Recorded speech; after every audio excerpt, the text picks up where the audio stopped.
दोस्तों, आज मैं आपसे एक बहुत ही गंभीर विषय पे बात करने आया हूँ। हमारे पड़ोसी देश नेपाल में जो कुछ हुआ, वह सिर्फ नेपाल की समस्या नहीं है। यह हमारे लिए, भारत के लिए एक बहुत बड़ी चेतावनी है। मैं आशीष शर्मा और आज मैं आपको बताने जा रहा हूँ कि नेपाल में जो कुछ हुआ, वह भारत में भी हो सकता है। देखिए दोस्तों, मैं ये बात इसलिए कह रहा हूं क्योंकि जो स्थितियां नेपाल में थी, वही स्थितियां भारत में भी मौजूद हैं। बल्कि कई मामलों में तो भारत की स्थिति नेपाल से भी बदतर है। तो आइए समझते हैं कि नेपाल में आखिर क्या हुआ था और क्यों यह भारत के लिए एक आईना है। दोस्तों, 4 सितंबर को नेपाल की केपी ओली सरकार ने एक फैसला लिया। एक झटके में सोशल मीडिया प्लेटफॉर्म बैन कर दिए गए। यूट्यूब, फेसबुक, इंस्टाग्राम, ट्विटर सब बंद। सिर्फ टिकटॉक और कुछ चुनिंदा प्लेटफॉर्म खुले रह गए। सरकार का तर्क था, फेक न्यूज रोकना है, हेट स्पीच को कंट्रोल करना है। लेकिन असली बात यह थी कि सरकार की आलोचना बंद करनी थी। 8 सितंबर को काठमांडू में युवाओं ने शांतिपूर्ण प्रदर्शन का आयोजन किया। सिर्फ 2 घंटे का प्रदर्शन था, बाकायदा अनुमति ली गई थी। लेकिन जो हुआ वह किसी सभ्य समाज में स्वीकार्य नहीं है। पुलिस ने गोलीबारी की, 19 युवाओं की मौत हो गई। ज्यादातर स्कूल के छात्र थे। दोस्तों, यह सिर्फ आंकड़ा नहीं है, यह 19 परिवारों का दुख है, 19 सपनों का टूटना है। 9 सितंबर को नेपाल जल उठा। यह सिर्फ सोशल मीडिया बैन करने के विरोध में नहीं था, यह था एक्चुअल फ्रस्ट्रेशन जो जनता के अंदर बहुत दिनों से पनप रहा था, जेनजी जनरेशन के अंदर पनप रहा था। बेरोजगार आदि आदि इत्यादि कई समस्याएं, ये सब उसका विस्फोट है। संसद भवन में आग लगा दी गई, मंत्रियों के घर जलाए गए, यहां तक कि विपक्षी नेताओं के घर भी निशाने पर आए। केपी ओली का अपना घर भी जला दिया गया। 48 घंटे में सरकार गिर गई। दोस्तों, यह समझना जरूरी है कि यह आंदोलन किसने किया। यह जनरेशन जी का आंदोलन था। 1997 से 2012 के बीच पैदा हुई पीढ़ी। इस पीढ़ी के बारे में एक गलत धारणा थी, वो थी कि ये या इन्हें राजनीति से कोई मतलब नहीं है, सिर्फ इंटरटेनमेंट, सोशल मीडिया में मगन रहते हैं। लेकिन नेपाल ने साबित कर दिया कि यह धारणा गलत है। जब अधिकारों पर हमला होता है तो यह पीढ़ी सबसे तेजी से रिएक्ट करती है। इस आंदोलन के पीछे कई कारण थे। नेपाल में युवा बेरोजगारी 20% से ज्यादा है। पढ़े लिखे युवा घर में बैठे हैं, कोई अवसर ही नहीं है, कोई उम्मीद भी नहीं उन्हें। नेताओं का खुला भ्रष्टाचार है, टैक्स का पैसा लूटा जा रहा है और युवाओं के पास कुछ काम नहीं है, कुछ भी काम नहीं है। और नेताओं के बच्चे बिना मेहनत के आलीशान जिंदगी जी रहे हैं। होटलों के मालिक, कंपनियों के प्रमोटर और आम युवा मेहनत करके भी कुछ नहीं कर पा रहा है। कुछ दिन पहले नेपाल में नेपोकिस्ट अभियान चला था। सोशल मीडिया पर नेता पुत्रों की लग्जरी लाइफ स्टाइल के खिलाफ मुहिम। यह दिखाता था कि युवाओं में यह गुस्सा पहले से मौजूद था। सोशल मीडिया बैन सिर्फ एक ट्रिगर था। दोस्तों, अब देखते हैं कि भारत की स्थिति क्या है। यहां भी युवा बेरोजगार है। बेरोजगारी एक बड़ी समस्या है। एसएससी, बीपीएससी, एमपी, पीएससी, हर जगह समस्याएं हैं। राजस्थान में सब इंस्पेक्टर की भर्ती का मामला देखिए। एग्जाम हुआ, रिजल्ट आया, ज्वाइनिंग भी हुई, यहां तक की ट्रेनिंग हुई, ड्यूटी भी शुरू हो गई और फिर एक दिन कहा गया भर्ती कैंसिल।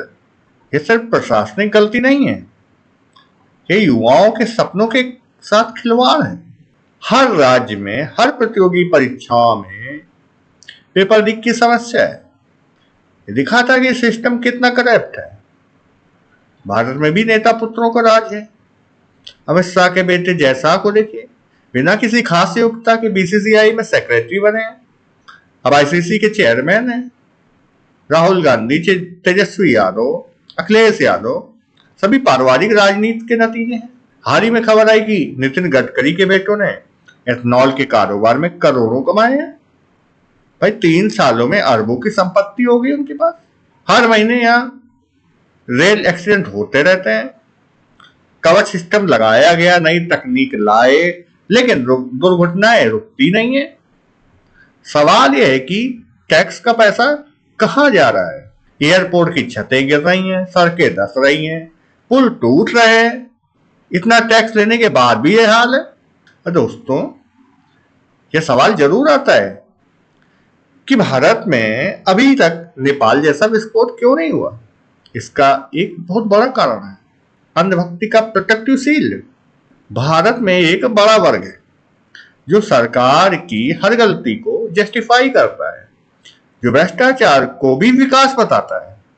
सरकार आंकड़ों में मैनिपुलेट करती है। बेरोजगारी के रियल नंबर नहीं दिखाए जाते, जो दिखाए जाते हैं वो रियलिटी से कोसों दूर होते हैं।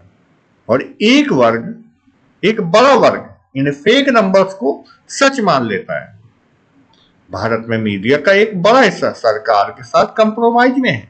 जो मुद्दे उठाने चाहिए वो उठाए ही नहीं जाते।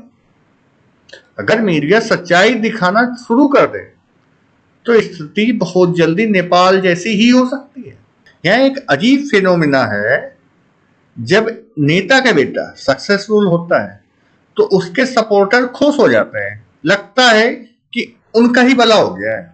यह साइकोलॉजिकल मैनिपुलेशन है जो भारत में बहुत ही इफेक्टिव काम करता है दोस्तों। लेकिन प्रोटेक्टिव शील्ड हमेशा काम नहीं करेगा।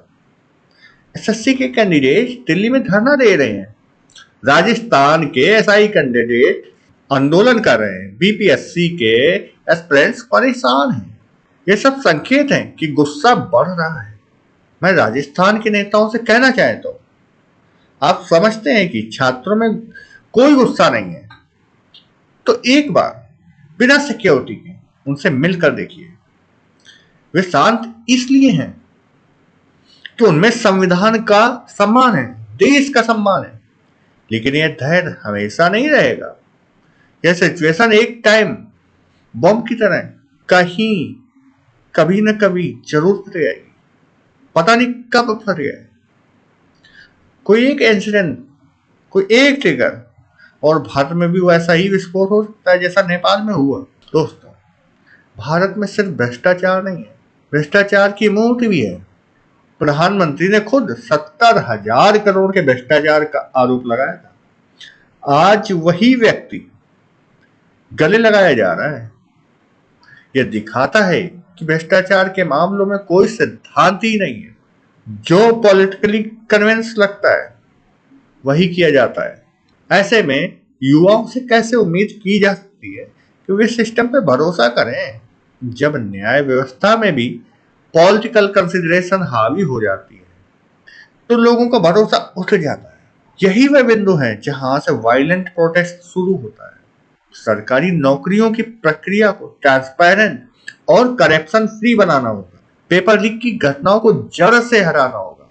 सिर्फ सरकारी नौकरियों पर निर्भर नहीं रह सकते, प्राइवेट सेक्टर में भी अपॉर्चुनिटीज को बढ़ानी होगी। युवाओं को फ्यूचर रेडी स्किल सिखाने होंगे। AI, machine learning, data science जैसे क्षेत्रों में ट्रेनिंग देनी होगी। सरकार को युवाओं की बात सुननी होगी।